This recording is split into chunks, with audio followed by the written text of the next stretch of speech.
Om Shanti, good evening, and warm welcome to, I don't know what this is called. I think it's Interview with Raj Yogi, The Essentials. And we're going to explore specific topics that are connected to the basics of Raj Yoga, the basic teachings. So let's start with a reflection.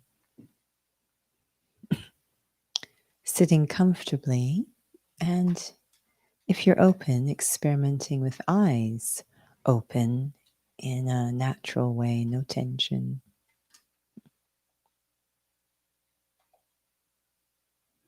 I begin by becoming aware of my thoughts.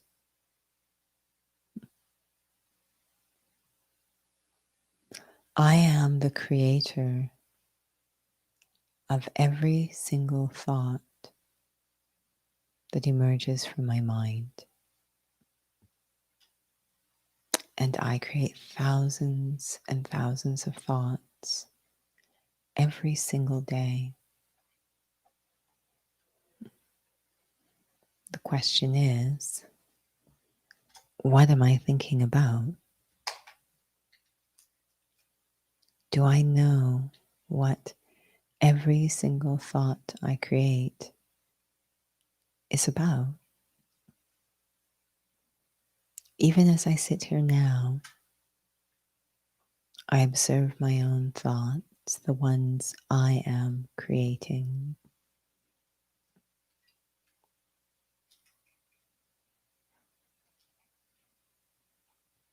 How many are about the past or the future? How many are related to my physical senses, what I see or hear?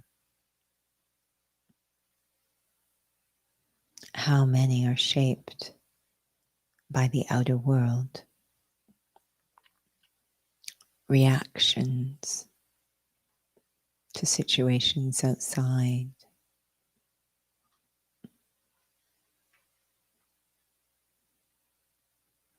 So many thousands of thoughts. How many are creating peace or love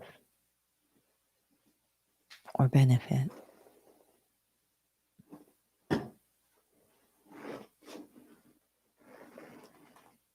Every thought I have leads to a feeling.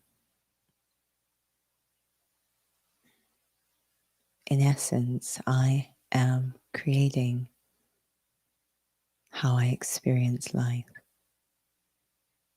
by how I think.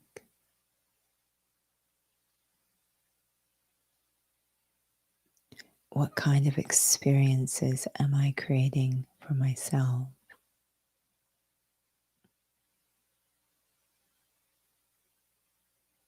The quality of my life, deeply connected to the quality of my thought.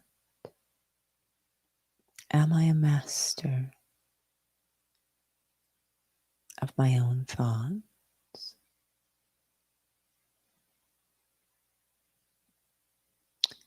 Om Shanti.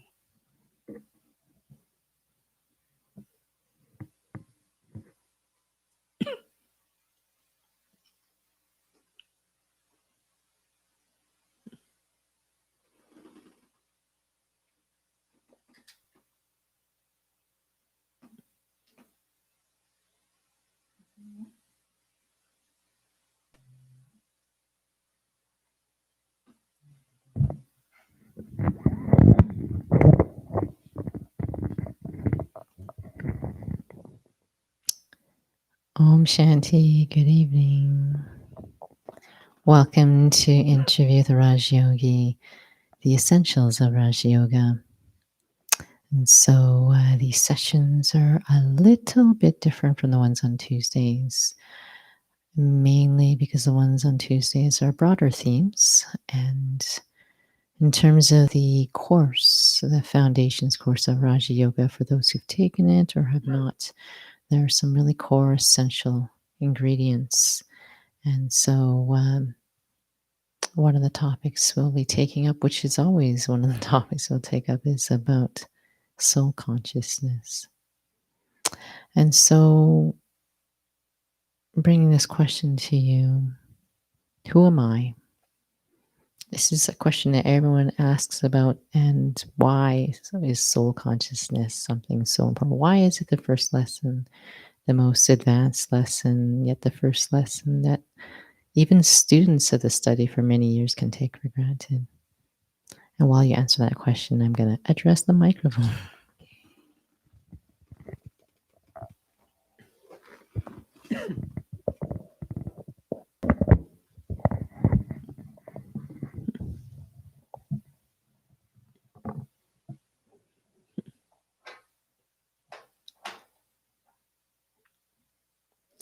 Something I really appreciate about the practice of Raj Yoga is that it's quite ambitious, that it isn't just about having a momentary pleasant experience, but it's really about deep transformation of the self.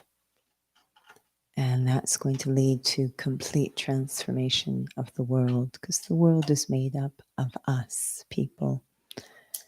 And there's a great quote, I can't remember the exact words, but something along the lines of, if you tug at a branch or a string, you realize it's connected to the entire world. And the idea is that those who often come for meditation are experiencing something challenging in their lives. It can be small in their mind or big. They might feel a little bit stressed or difficulty sleeping or creativity or relationship, or bigger, perhaps feeling a bit of an existential crisis. So they come, and the concept that we often come to meditation with is that I'll get some sort of technique, maybe breathing or mantra or a certain way of sitting, or certain methods to focus and concentrate. I'm so sorry. And that will be it. And that's the only change I'll need to make.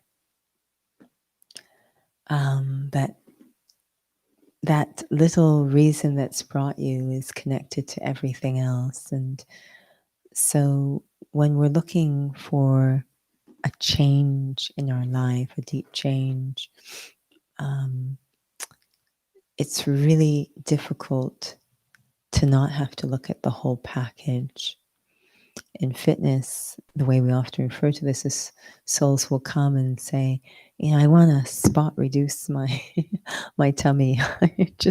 Can you just do this? And it's like, no, we can't. It's one whole package. There's something much deeper that needs to be addressed, called a healthy lifestyle. So similarly, when we come saying, I'm feeling a little bit of difficulty in relationship, or a little stress or a little anxiety, we can't just address that little small piece. It's the whole life. It's connected to the whole package.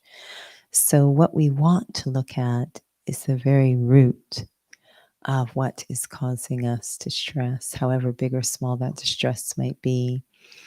And the root of our lives, the foundation on which our lives are based, is consciousness. So, you can bring into your mind the image of a tree, and, I start to notice a little bit of decay in some part of the tree, a little bit of a problem in some part of my life. And so I start to prune or address that part of the tree, but then I start to notice a little bit of decay in other parts of the tree if I look closely. So I can start to prune, and after a while I have no tree. tree branches. I have a very naked tree. I can start to prune, but the decay just keeps coming up. So we say you need to address things at the root or at the seed. And for a healthy tree, for a healthy life, and the very seed of our life is called consciousness or awareness. How I identify myself is the foundation of my life. So Raj Yoga looks at getting to the very foundation of peace and happiness, and that would be consciousness. And when we have one type of consciousness called body consciousness, which is based on physicality, thinking I am the body, it leads to an entire paradigm, an entire way of life. And when I switch to soul consciousness, realizing I'm not the body, I'm the being inside, it creates a completely different quality of life. Just a simple switch in consciousness, a world of difference.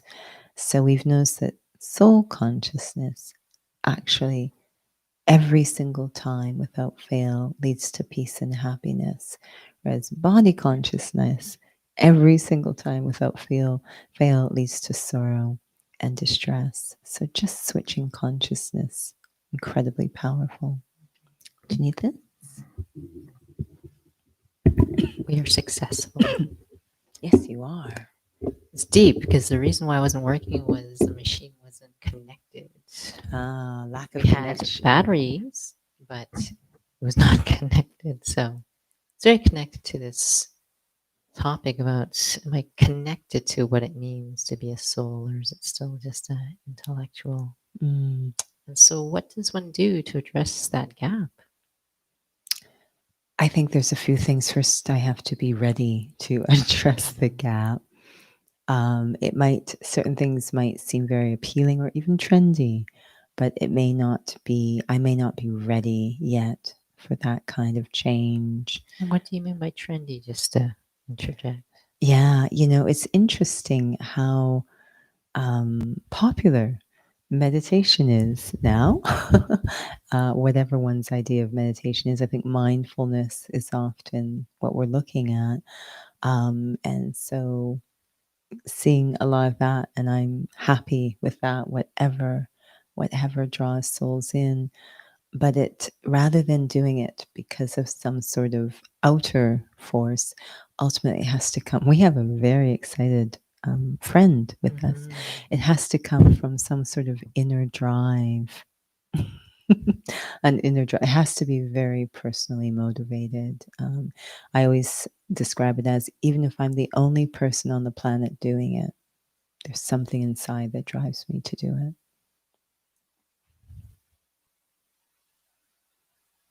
I can't remember where we were going. We were sharing about I lost feeling disconnected. how to experience it. Yeah, readiness is huge. Um, I think there's a couple of things, and I really enjoy the way that this study is set up, which is, we call it aim and objective. Um, why would I want to be soul consciousness? We suggested that it was connected to peace and happiness. You might be saying, how can you make such a bold statement? I mean, really, should I believe it just because you said it? So there's something in between there that you need to know. Is basically everything in life depends on character. So if I have a character which is peaceful and kind and generous and benevolent, which we actually think is true human nature, it's a given that there will be happiness and peace.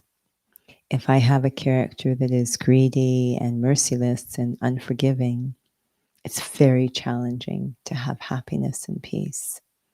I might, for a while, have temporary happiness and peace. I'm greedy, I get all the things I want, but it's very temporary. And there's a wonderful story about Alexander the Great, which we've shared about this, that, he basically was greedy for property, real estate. He wanted to conquer as many countries as he could, kingdoms, That's what he did, any which way he could.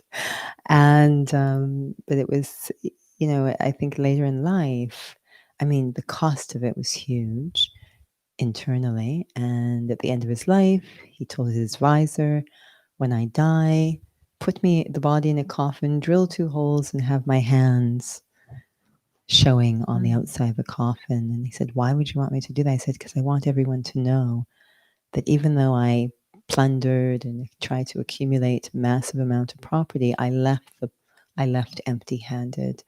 What do you ultimately take with you? So character is everything, everything.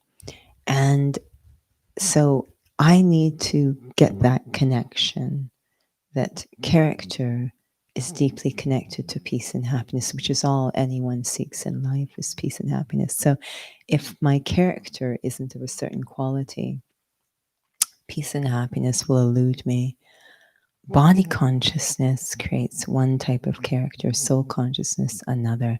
But I need to really, we saw this with the first student, really for myself feel character is everything. Sometimes we call it a clean heart or a clear conscience, but character is everything. And once I make that connection, I will want to do what is needed to get that character. It's a bit like a seed in a flower. If I want that beautiful flower, I will plant the seed that creates that flower.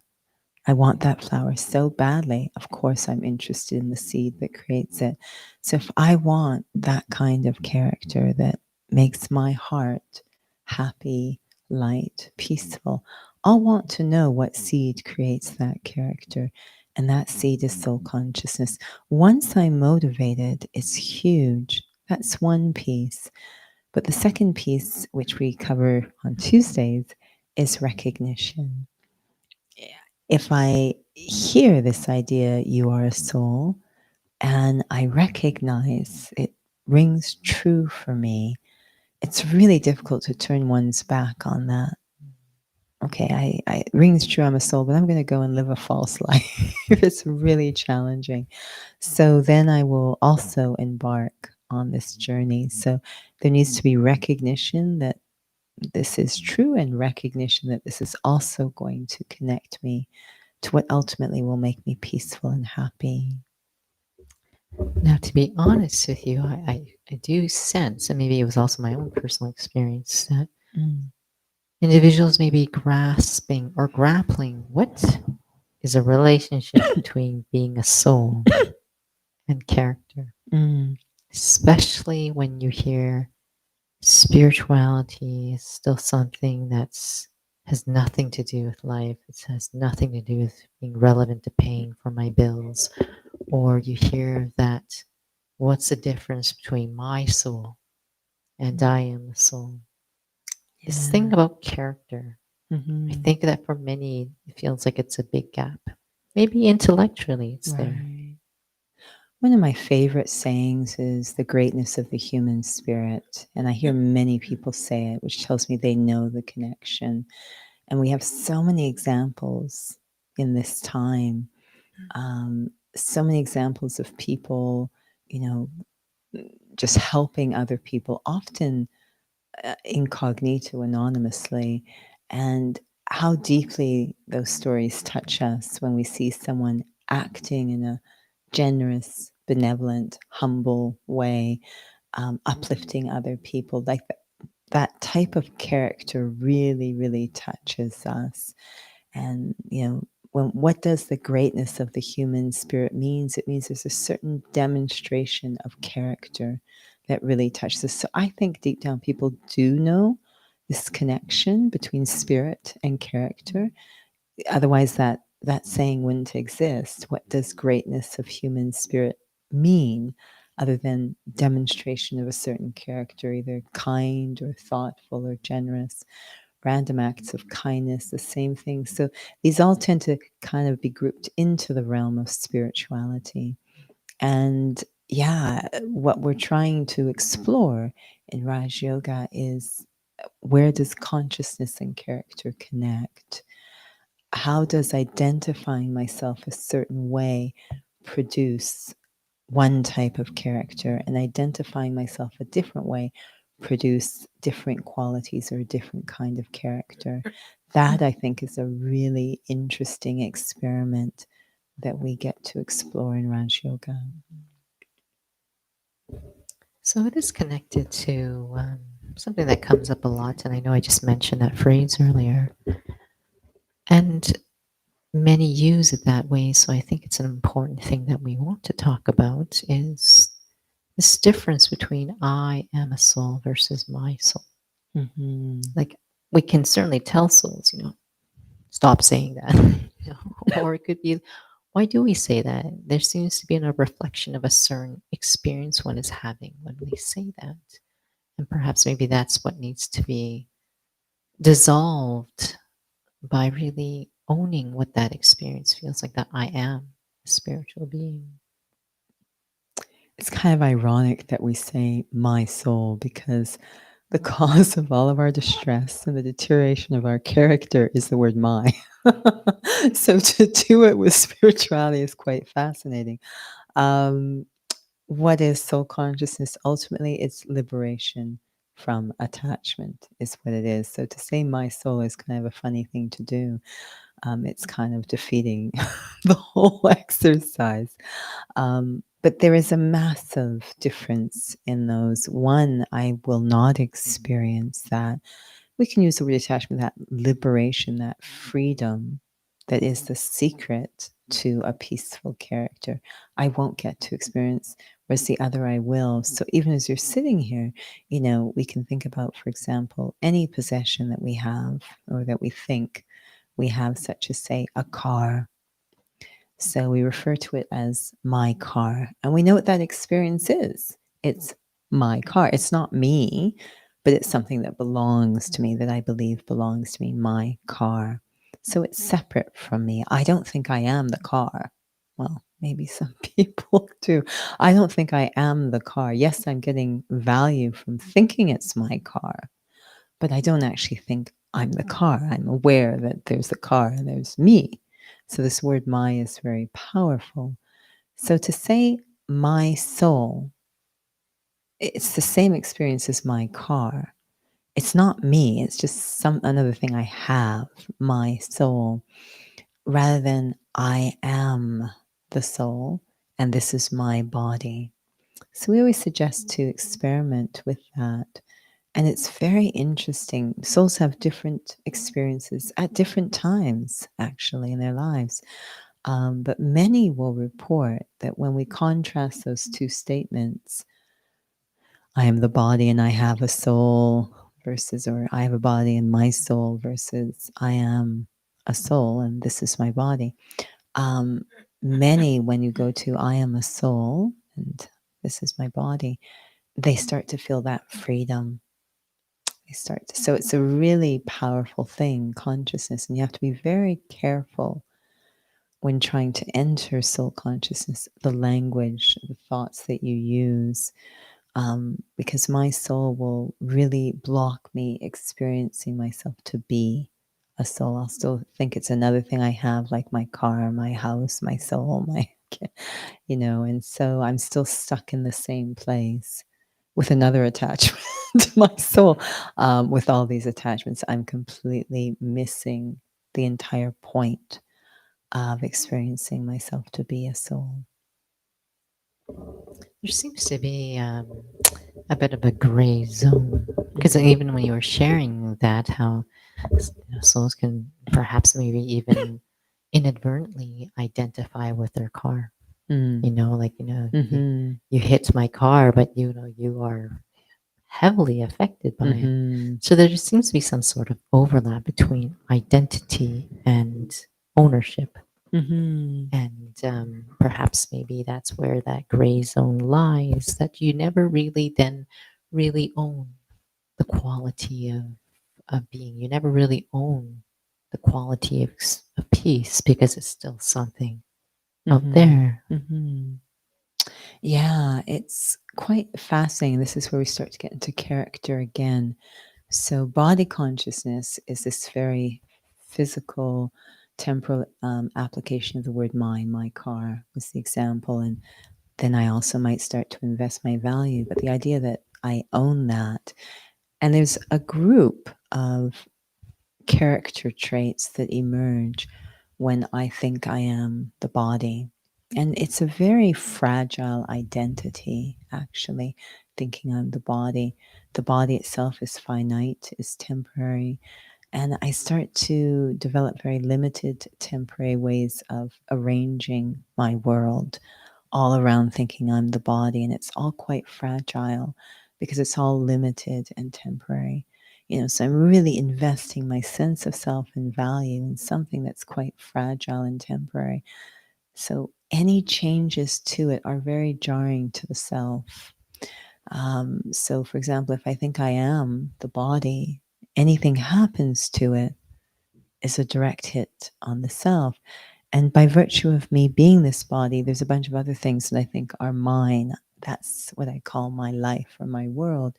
So any changes to that is like a hit on my life.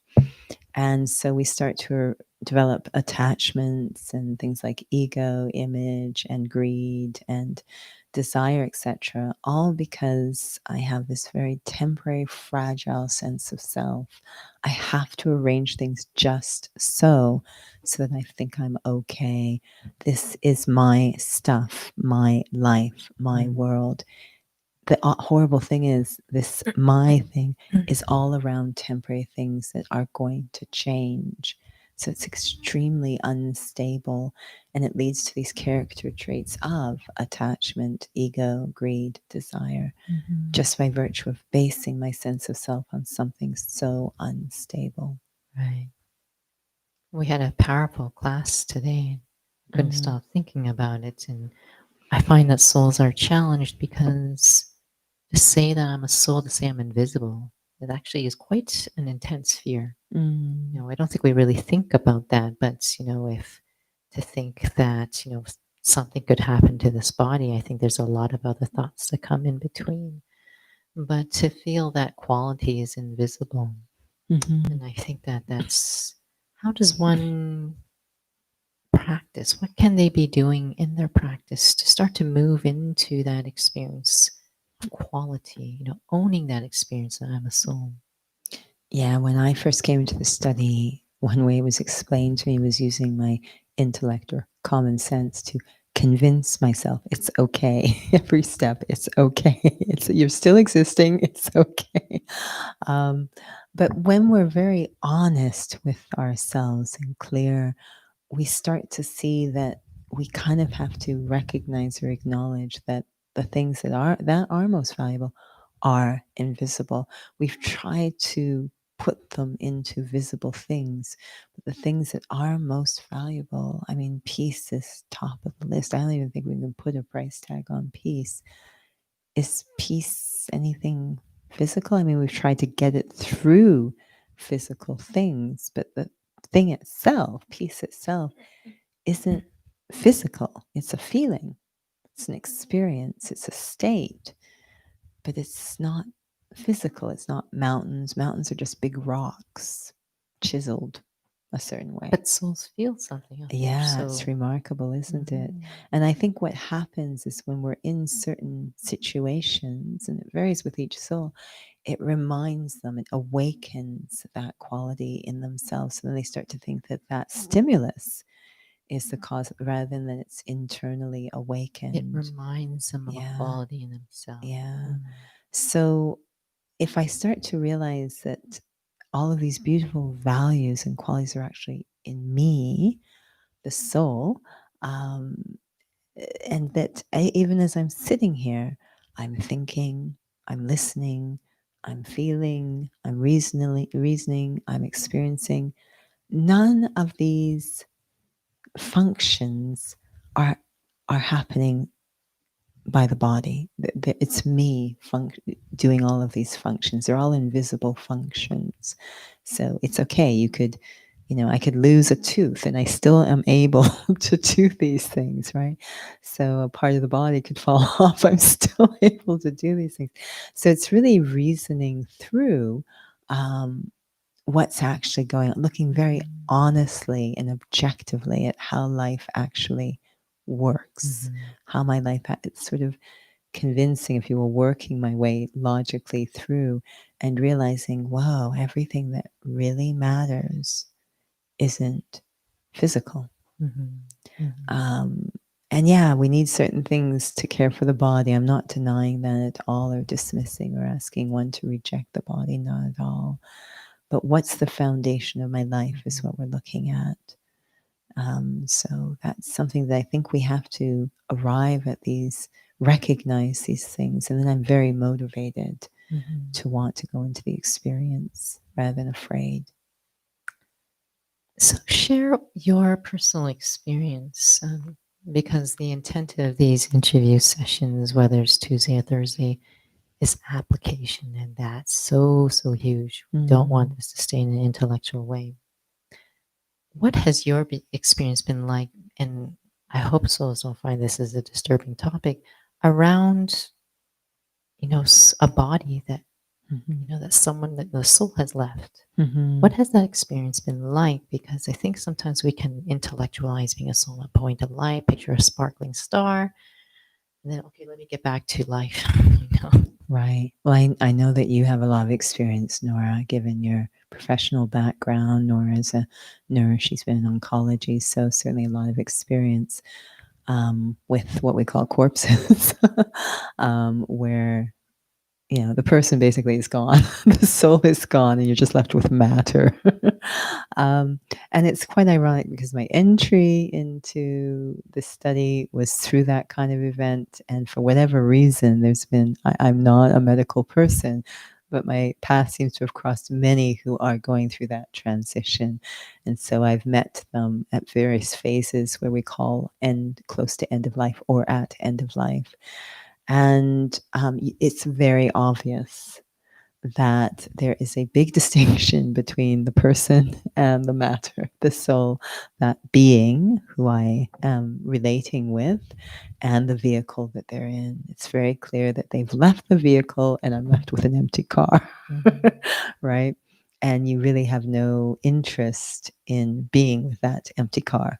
So, then it becomes quite clear, and I'm hoping that it doesn't need to get that extreme to Mhm. drive the point home, but it certainly illustrates what we're talking about. It's a subtle feeling, It's actually. really very Mhm. interesting, and I think when people are very honestly with themselves, even those who might have a lot going on externally, in terms of stuff and body, etc., when they're alone with themselves, I think they really just they're very connected to who they are, inside, that sense of me inside, and there's an awareness, okay, I'm taking a lot through the image, but there's Mhm. still It's me true. Mhm. inside. I don't know how many times I always was intrigued by someone like, just as an example, James Dean, so talented and has it all, and yet at a very young age he's gone, and Mm. or even today a great celebrity who's massive depression, has everything but massive depression. So I think when we're alone with ourselves, we feel there's our inner world, our the state of me is at odds with this thing I've constructed, that this image, this whole physical construct. And it's like I'm in this jail inside, completely unacknowledged. And the beauty of spirituality is allows me, it's trying to free me from that jail, but starting with acknowledging me in here. I'm in here and I have issues that need to be healed, regardless of how calm, cool, and collected I look outside, and how well I fit Mm. in, and how good I'm doing with all these different metrics of physicality. Inside, I'm kind of dying. I'm in this kind of jail, and it's very exhausting for people to live physically. Body consciousness is a very harsh taskmaster. It's very draining, and we think a lot, we worry a lot, we stress a lot. It's all due to living a physical physical life, the physical structure, this sense of thinking I'm the body, the image. And so it's extremely just trying to get the self out of that jail, rather than, hey, I'm inside here. you know, this is what I'm actually experiencing. So, Mm-hmm, yeah. mm-hmm. It's a powerful topic that we hope that becomes something that I'm experimenting with, I'm reflecting on, I'm thinking about, and perhaps maybe having a dialogue with somebody, because I think it's all part together with the intention to feeling real. So we'll certainly be revisiting, of course, this topic of soul consciousness again. And perhaps maybe I think it's time for us to transition to a reflection. It is. And we always like to invite, if there's any questions or comments, to Mm. please We feel keep free. glancing I over know, here. we're not We're not ignoring you. ignoring We're, you. No. we're not like shifty eyed or something. We have we're a trying, computer right yeah, we're here. trying to see if anything comes through. So yeah, a few minutes to reflect.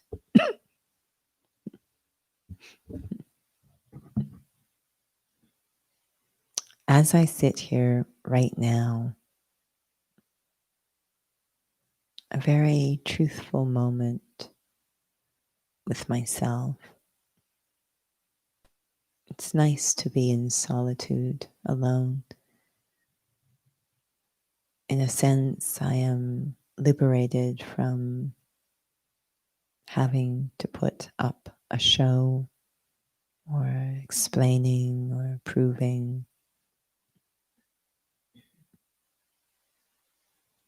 I can let my guard down. And as I sit here, I can observe this physical body in which I sit. I am aware it's quite a wonder in terms of what it can do, and that there are multiple functions going on simultaneously, most of which I have no idea about. We know very, very little about how this body works at the micro level. I observe the wonder of it, and then I start to think about the one that's observing the body. That's me.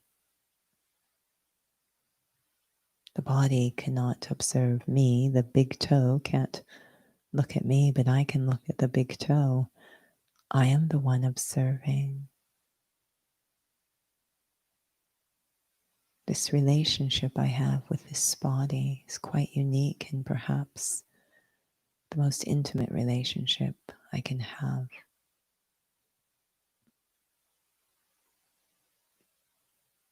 And has that relationship become distorted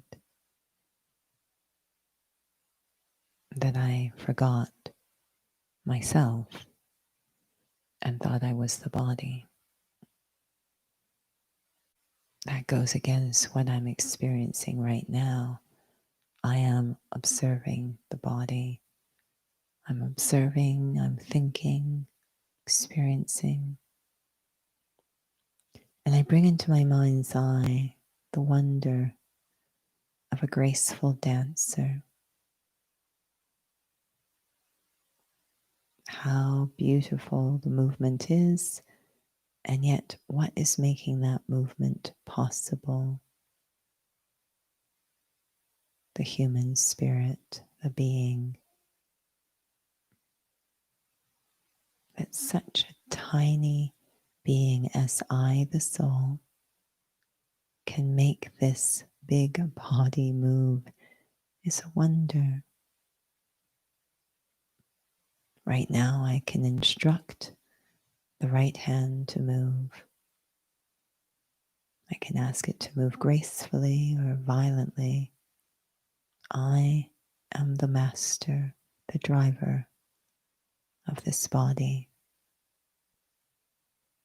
As I go through the day tomorrow, let me explore this practically as I walk and move around, being aware that I am the one moving this body. And not just what I do, but how. Do I walk?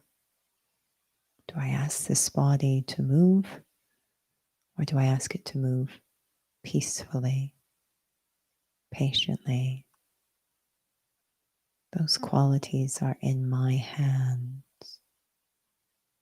I am the keeper of quality of life in how I use and move this body in which I sit. Om Shanti.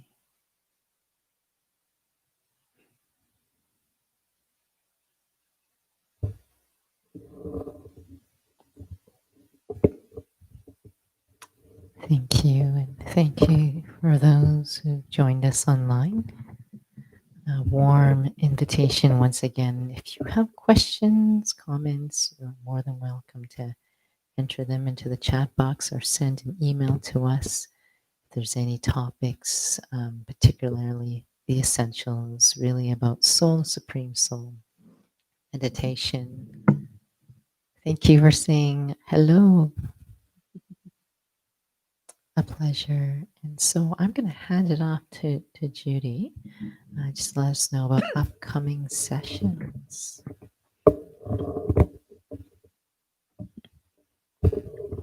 I just feel very pulled to add. I think the current times are really, really encouraging us. They're not meant to frighten us.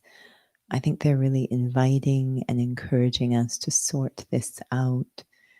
I know there were some very extreme events on the world stage in the last couple of days, and we can be horrified and shocked. But I think it's actually a strong, strong invitation to sort these issues out for ourselves.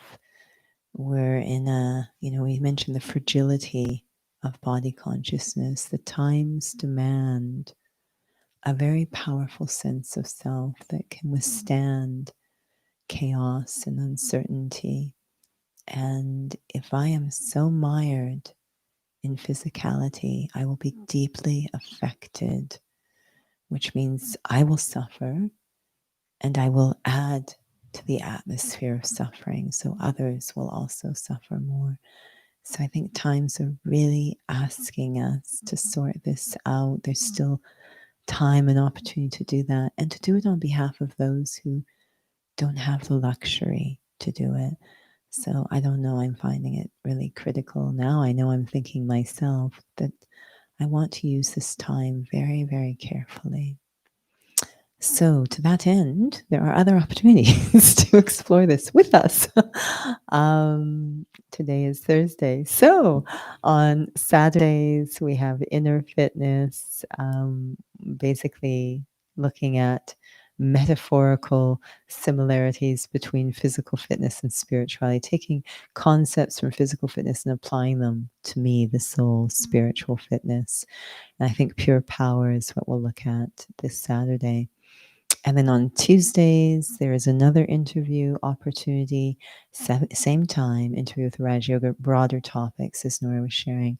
And we do archive these. If you go to our YouTube channel, BK Calgary, as you are now, and you go to playlist tab, you will see meditations and interviews and all of our public offerings. So please feel free to use that library if it's useful for you. Feel free to email us if you have comments or suggestions. And we look forward to the next time that we meet online. Om Shanti.